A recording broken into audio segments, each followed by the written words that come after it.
The benefit of addiction for me is very pronounced. It made me very resourceful. Like I was very lucky that my moral compass was never got so broken or so skewed that I was stealing things and selling things or anything like that. You know, I was a lot more perhaps entrepreneurial in my endeavors to get money for my drugs. But what was interesting is out of all of my drug addicted friends, I was the only one that could get hooked up every time.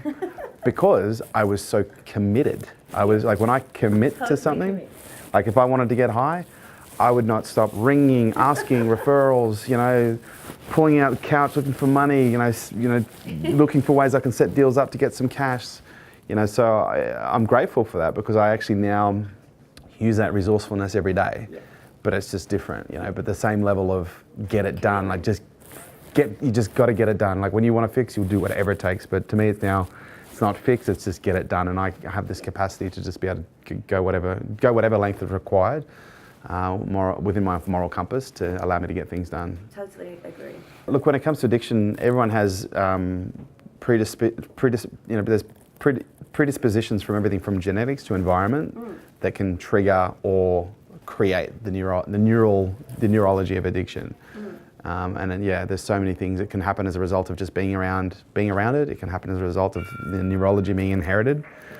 That's a good sale. And then, and in some cases, it can be as a consequence of trauma. And that's typically the biggest reason that most people get involved in addiction is because of some form of trauma. Absolutely. It equates to some form of pain. Most of the time, it's completely unconscious. Yep. And it's not until, and that's another beauty of addiction, and whether it be drugs or food or emotions, because I don't look at addictions as just addicts as someone who's just qualified just towards drugs. I know people who are emotional addicts. I know people who are food addicts. I know people who are sex addicts, exercise addicts. We're all addicted to something. It's just what is that thing, and what's our level of conditioning that enables us to manage it either healthily or unhealthily. Yeah, absolutely agree. And always judge the severity of any addiction based on the consequences it creates. So if someone can have 2 drinks every night, and they have to have 2 drinks every night, but their family's not falling apart, then that's a manageable addiction.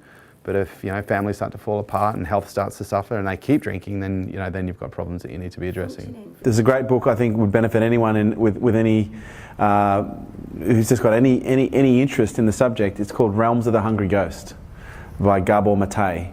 It's a real insight into how people with addictive tendencies' brains develop differently to others, and ways that we can regulate in healthy ways and learn how to stimulate the normal chemicals that we need to feel normal without engaging in processed or drugs or alcohol. It was a game changer for me, so hopefully it helps you as well. You're welcome. 1, 2, 3.